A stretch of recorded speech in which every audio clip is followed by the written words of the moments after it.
Salam sejahtera, anda menonton Agenda Awani. Selain pada kita melihat kepada isu semasa diskusi kita berkaitan dengan khususnya berkaitan dengan pandemik COVID-19, Pelan Pemulihan Negara, termasuklah keadaan semasa ataupun perkembangan terkini berkaitan dengan politik yang berlaku dalam negara, kita juga ingin memberi tumpuan khususnya berkaitan dengan pembangunan sains sukan. Baik, baru-baru ini dimaklumkan bahawa lebih daripada separuh wakil ataupun atlet-atlet wirawati yang dihantar ke Sukan Temasya Olimpik Tokyo 2020 adalah lepasan ataupun alumni daripada Sekolah Sukan Malaysia. Jadi pada waktu ini dan malam ini kita ingin memberi tumpuan kepada diskusi ke arah bagaimana dan juga pembangunan secara signifikannya peranan dimainkan oleh Sekolah Sukan Malaysia, dan juga kita akan melihat ke arah pembangunan bakat sukan. Kerana realitinya kita tahu dan juga cabaran yang dihadapi oleh semua, termasuklah bagi pelajar-pelajar khususnya di sekolah sukan, mereka juga tidak terlepas menerima tempias daripada pandemik COVID-19. Ini merujuk kepada kita melihat kepada aspek PDPR mereka, iaitu modul pembelajaran, dan juga mereka ni yang belajar ataupun yang ditempatkan di Sekolah Sukan Malaysia ini juga perlu meneruskan sesi latihan yang telah pun ditetapkan. Baik, untuk waktu ini, malam ini saya ingin bersama dengan Encik Isnin Mahadi. Encik Isnin adalah pengetua bagi Sekolah Sains Bukit Jalil. Assalamualaikum Encik Isnin. Waalaikumsalam warahmatullahi wabarakatuh.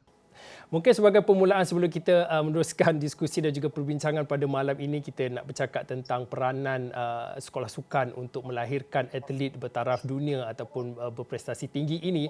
Permulaan untuk malam ini mungkin boleh sedikit kongsikan mungkin sedikit perasaan lah bila kita melihat dan juga mendengar lebih pada separuh ataupun 18 atlet yang dihantar ke Temasya Sukan Olimpik 2020 Tokyo adalah lepasan daripada sekolah sukan Bukit Jalil sendiri. Mungkin boleh sedikit kongsikan mungkin perasaannya tu sebagai pengetua bagi sekolah tersebut.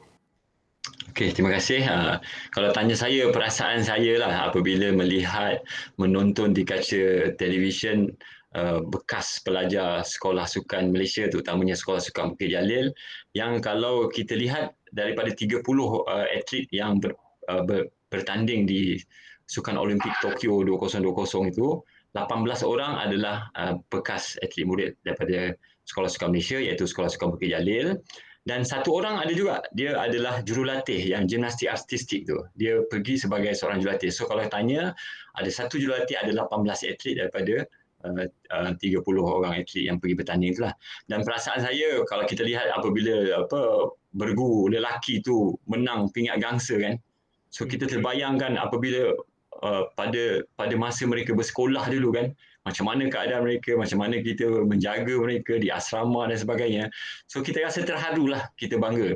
Dan kalau tanya saya lah, saya harapkanlah, di warga Sekolah Sukan Malaysia semua mengharapkanlah pingat emas pertama negara itu datangnya daripada Sekolah Sukan Malaysia. Itu yang kita nanti-nantikan sejak daripada dahulu lagi. Kalau maknanya kita sejak tahun 2000 Sydney itu Olimpik sehingga sekarang sebenarnya sudah 59 orang Olimpian yang dilahirkan di Sekolah Sukan Malaysia.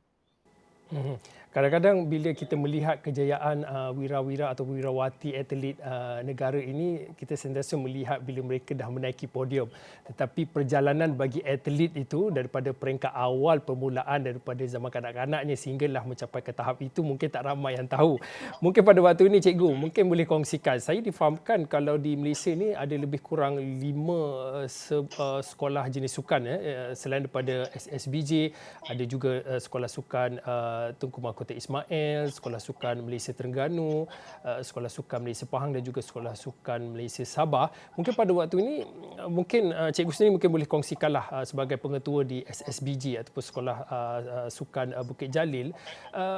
Mungkin boleh diberi sedikit penerangan dan juga penjelasan tentang konsep asas sekolah sukan di Malaysia ini. Okey, terima kasih. Saya terangkanlah secara ringkas.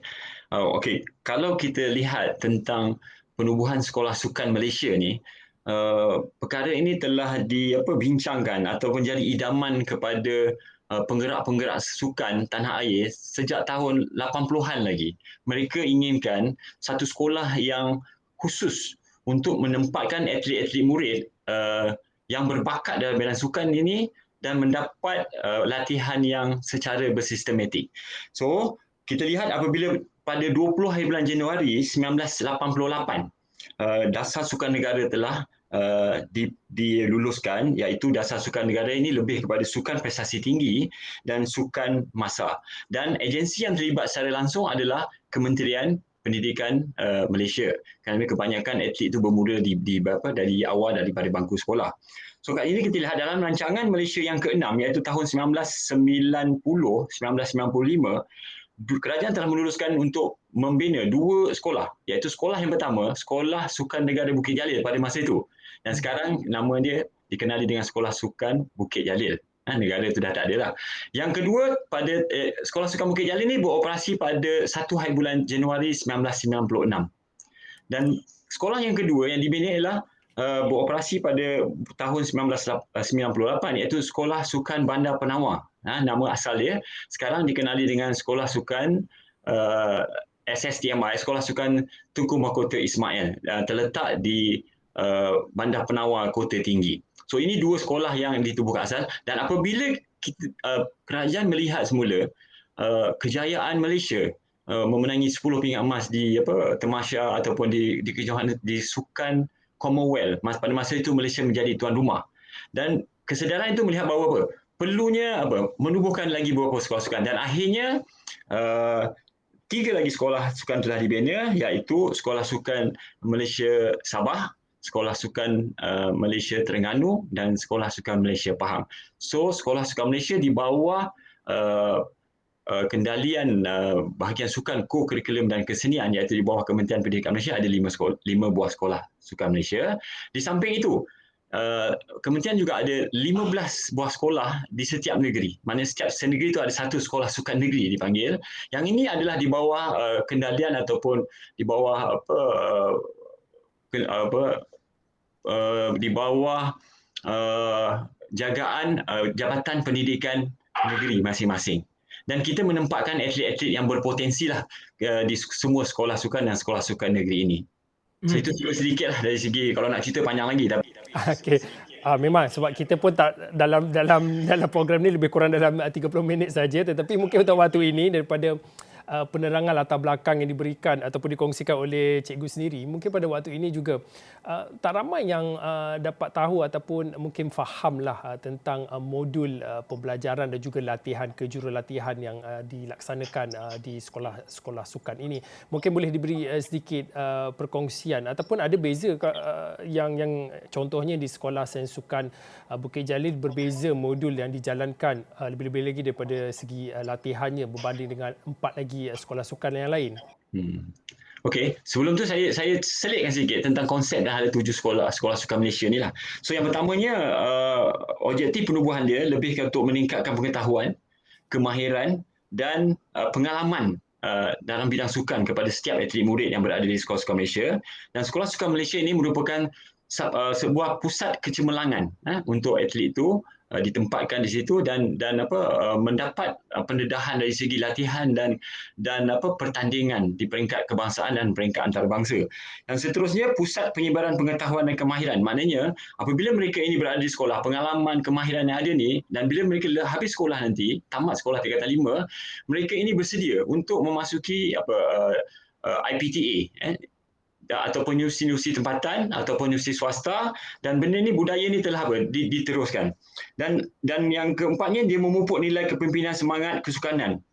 Maknanya kita nak lahirkan atlet murid yang daripada awal lagi mereka sifat ataupun semangat patriotisme dia, semangat jati diri dia, sahsiah dia tinggi. Yang ini yang membawa kata orang kejayaan daripada masa akan datang. Kalau kita lihat di Olimpik Tokyo, kita lihat macam mana Nur Berdabita tu senyum saja kan, dia cool saja. Sebab apa? Sebab daripada kecil, daripada peringkat sekolah di Sekolah Sukan Malaysia, kita dah didik dia supaya dia punya semangat kesukanan atau semangat jati diri dia kuat untuk mengharungi cabaran yang mereka akan lalui pada masa ini sekarang ni kan. So kalau kita lihat hala 7 ni, kementerian memainkan peranan yang sangat penting. Dia memantapkan lagi Sekolah Sukan Malaysia, Sekolah Sukan Negeri ini dengan membantu dari segi apa? Melengkapkan kemudahan sukan yang ada di situ, menyediakan kemudahan yang kondusif untuk atlet murid itu berada di sekolah. Contohnya asrama. Asrama, contohnya saya bagi contoh lah di Sekolah Sukan Bukit Jalil.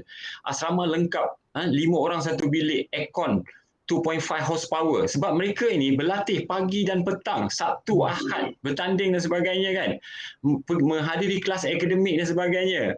So mereka perlu rehat yang cukup dan perlu kemudahan yang kondusif. Dan kalau balik kepada soalan tadi tentang adakah perbezaan dari segi sekolah harian biasa atau sekolah sukan di Malaysia yang lain. So kalau dari segi sekolah sukan Malaysia, dari segi sistem pembelajaran dia lebih kurang sama. Sebab pada waktu pagi mereka akan menghadiri latihan dan waktu petang mereka akan menghadiri latihan. So kelas biasanya akan bermula pada pukul 9.30 pagi dan berakhir pada pukul lebih kurang 2.30 petang. Dan seawal pukul 3.30 kadang-kadang ataupun pukul 4 mereka dah terpaksa turun ke padang atau ke gelanggang berlatih sehingga pukul 6.30 petang ataupun 6.45 petang. Dan malam pula mereka nak menyediakan menyiapkan kerja-kerja rumah dan sebagainya. Kalau kita lihat kat sini, pengurusan diri mereka sangat penting. Sebab itu di Sekolah Sukan Malaysia, kita mendidik mereka, membimbing mereka macam mana nak menguruskan diri dengan jadual waktu yang sangat padat ni. Kita ada logbook dari harian mereka. Mereka mesti tahu nak membuat keputusan. What is important but urgent? What is not important but urgent? So mereka kena tahu bahawa tak semestinya benda-benda yang tak penting itu dia nak buat. So maknanya dia kena tahu, okey, kelas akademik penting, dia kena hadir. Training penting, urgent, dia kena hadir. Makan penting untuk prestasi dia kan dan sebagainya. Rehat penting. So perkara-perkara yang tak penting tu dia akan maknanya dia tidak akan maknanya memberi tumpuan yang sangat-sangat serius lah. So sebab mereka perlu menumpukan kepada perkara-perkara yang penting yang menentukan kejayaan mereka pada masa akan datang. Yang ini dikata yang sangat berfokus. Dan bebanan ini ataupun tekanan ini mereka rasa sejak kecil lagi. Bukan senang kan? So pengorbanan, komitmen ini yang kita seimbangkan dengan program-program yang berada di Sekolah Sukan Malaysia lah. Bantuan daripada ibu bapa, guru, mentor dia, warden, jurulatih, supaya kita dapat seimbangkan kehidupan mereka apabila berada di Sekolah Sukan Malaysia. Senang cakaplah di Sekolah Sukan Malaysia ni selain pada menumpukan tentang pencapaian akademik dan juga pencapaian latihan dalam sukan, turut diberi tumpuan lebih kepada pembangunan sasiah dan juga jati diri ya cikgu. Lebih kurang macam itulah berapa yang saya faham daripada. Kalau tanya saya 3 konsep saja. Sasiah ataupun disiplin kendiri itu nombor 1. Kalau yang disiplin kendiri dia bagus, baik, yang itu akan menentukan kejayaan dia dalam bidang sukan dan dalam bidang akademik. Setakat hari ini alhamdulillah semua pelajar-pelajar kita, bekas-bekas pelajar kita berjaya lah. Dari segi kemenjadian dia tu kita rasa kita boleh banggakan lah.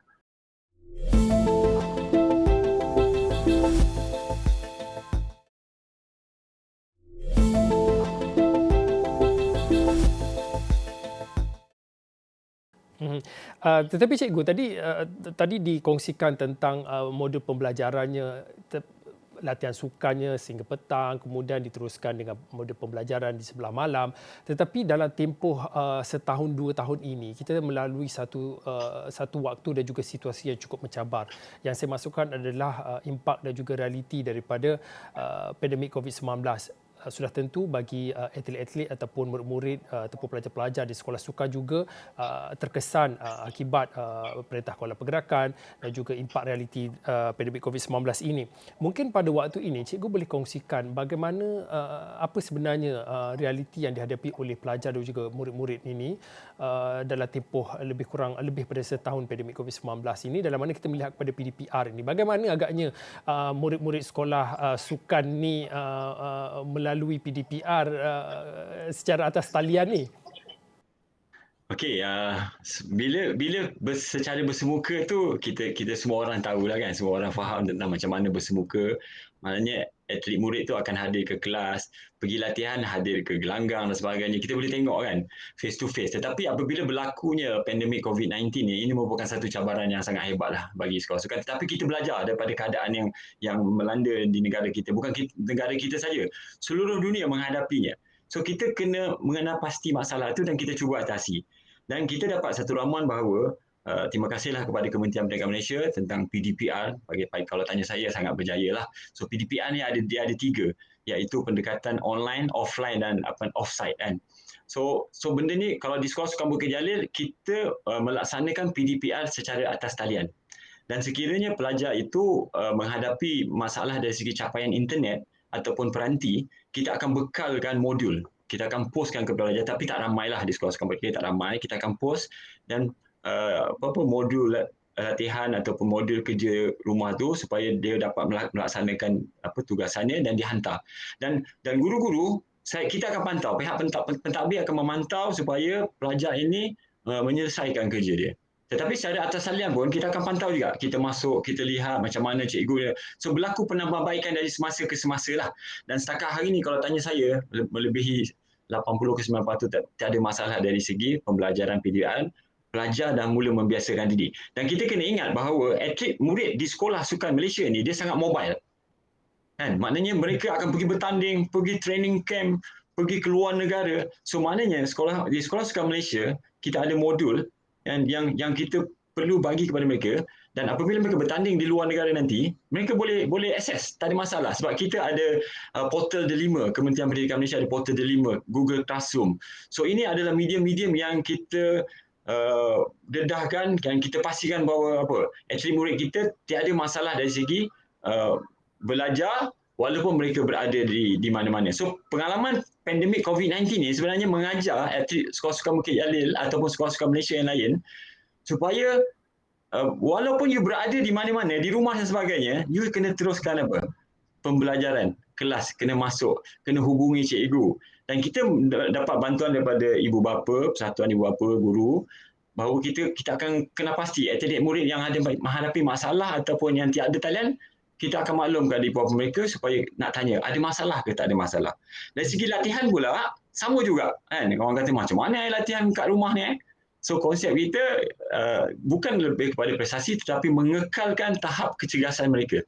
Supaya apabila mereka kembali ke sekolah nanti, tahap kecergasan mereka dalam keadaan yang baik. So maknanya selepas kelas kalau PDPR ni mereka bermula daripada pukul 8.30 sampai pukul 2.30. Lepas tu mereka rehat sekejap. So seawal lebih kurang dalam pukul 4, 1 jam setiap petang, setiap minggu tu, maknanya setiap hari, kecuali Sabtu dan Ahad mereka rehat.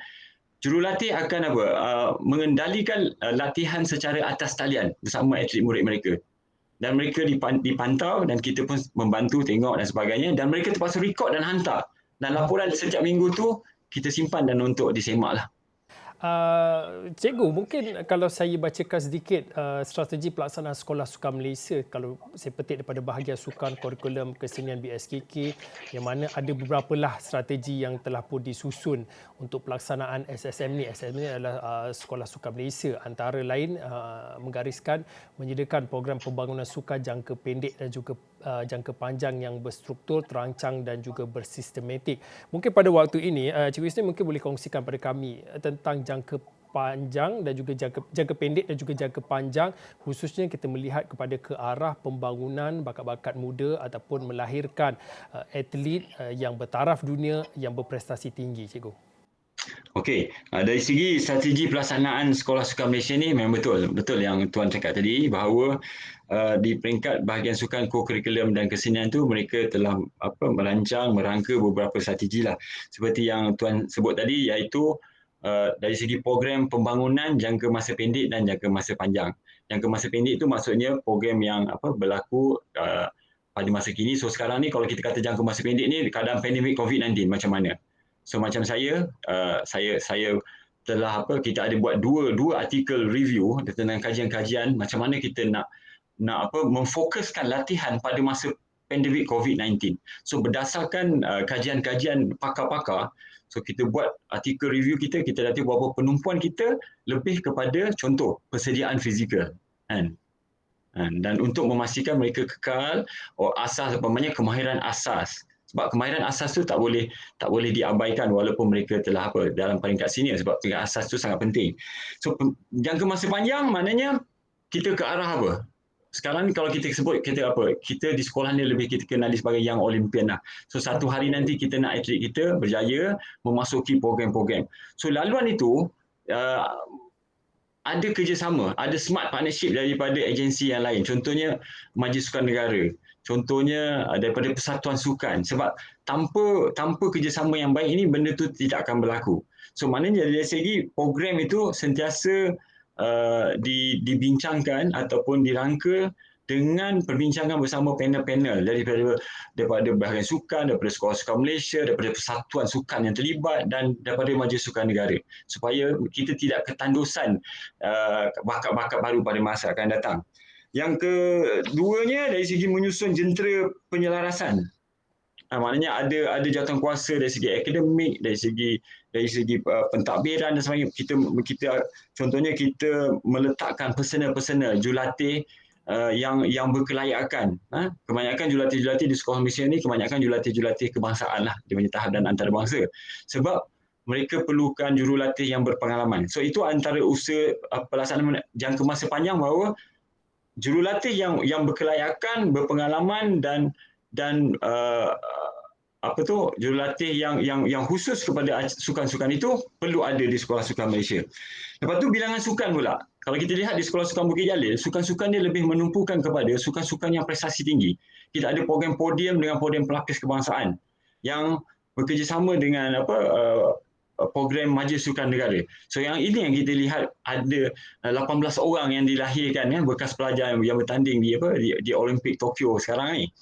Dan kalau kita lihat dari segi program akademik pula, program akademik pun dia lebih anjal, kan. Kalau sekolah biasa dia terikat dengan jadual waktu seawal pagi sehingga petang, lepas tu petang mungkin 1 minggu sekali ada kokok. Tetapi di Sekolah Sukan Malaysia, latihan adalah latihan yang spesifik, yang mengkhusus. Pagi training, petang training. Hari Sabtu pun training. Saya silap hari Ahad ada kejohanan. So mereka tak ada masa. So jadual dia lebih anjal berbanding dengan sekolah harian biasalah. Dan kemudahan, yang kita kata bahawa strategi bahagian sukan co-curriculum dan kesenian ni menaik taraf kemudahan, menambah kemudahan yang berada di Sekolah Sukan Malaysia dan Sekolah Sukan Negeri lah. Cikgu, kita sebenarnya tak punya banyak masa. Mungkin dalam 1 ataupun 2 minit yang akhir ini, daripada perkongsian daripada awal sehinggalah kepada strategi pelaksanaan SSM, daripada bagaimana guru dan juga murid-murid mengadaptasi dan menyesuaikan diri dalam norma baharu, juga tadi dikongsikan tentang hala tuju jangka pendek dan juga jangka panjang. Mungkin pada waktu ini, melihat kepada peranan yang perlu dimainkan oleh semua, whole of nation, whole of society, dalam mana kita ke arah untuk membangunkan dan juga melahirkan atlet-atlet bertaraf antarabangsa. Mungkin pada hujungnya ini, mungkin cikgu boleh kongsi kepada kami harapan apa yang boleh dijelmakan dari segi apa saja yang telah pun dikongsikan oleh guru, oleh cikgu sendiri sebentar tadi, berkaitan dengan strategi, langkah-langkah dan juga apa sajalah hala tuju yang dilakukan. Akhirnya nanti di mana harapan kita akan melihat kepada prestasi atlet-atlet dalam negara kita secara khususnya? Okey, dari segi, kalau tanya tu kemungkinan dari segi kemenjadian atlet murid Sekolah Sukan Malaysia, betul? So kalau kita lihat hala tujunya, memang apabila mereka berada di Sekolah Sukan Malaysia dan mereka mendapat latihan yang bersistematik dan mendapat dari segi pembelajaran, dari segi akademik, sasiah mereka pun kita bina, dan apabila mereka habis sekolah nanti, mereka ada hala tujunya. Yang pertama, mereka ada yang nak jadi full time ataupun professional athlete. Contohnya mereka kata saya dalam program podium. So mereka sambung di Majlis Sukan Negara full time athlete. Bukan mereka kata dia orang tak nak belajar, dia orang tangguhkan dulu. Sebab itu dia katakan pengorbanan kan, dia tangguh dulu, dia nak full time, dia nak melayakkan diri ke Olimpik kata dia full time. Ada yang kebanyakannya masuk universiti. So universiti patah. Sebab kita lepasan pra universiti kita, boleh katakan kalau tanya saya kan, 100% tu masuk ke Menara Gading, ke universiti. Maknanya mereka menyambung pengajian di universiti dan meneruskan juga latihan ataupun kerjaya mereka sebagai atlet di universiti. Sebab universiti pun dia ada program, so disambut. Atau mereka di offer kerja, ada juga dia terus pergi kerja. Dia tak nak. Contohnya ramai yang jadi tentera kerahan, dapat tawaran daripada polis dan sebagainya. So itu adalah keputusan mereka. Tetapi kebanyakan mereka kita rasa tak ada yang keciciran lah. Dan kalau kita lihat dari segi kejayaan mereka dari bidang sukan kan, setakat ini Sekolah Sukan Bukit Jalil telah bekas pelajar yang pergi ke Olimpik tu maknanya dah bawa pulang 3 pingat perak dan 2 pingat gangsa daripada Olimpik lepas. Yang baru-baru ini bergu kita dapat pingat gangsa. Okey, baik, terima kasih kepada Cikgu Isnin Mahadi. Cikgu Isnin adalah pengetua bagi Sekolah Sains Bukit Jalil atas perkongsian dan juga diskusi pada malam ini yang memberi tumpuan secara khususnya berkaitan dengan pembangunan atlet ke arah melahirkan pembangunan atlet yang bertaraf antarabangsa dan juga berprestasi tinggi. Saya kira itu saja untuk waktu ini. Saya Fauzin, ini Agenda Awani, kita jumpa lagi.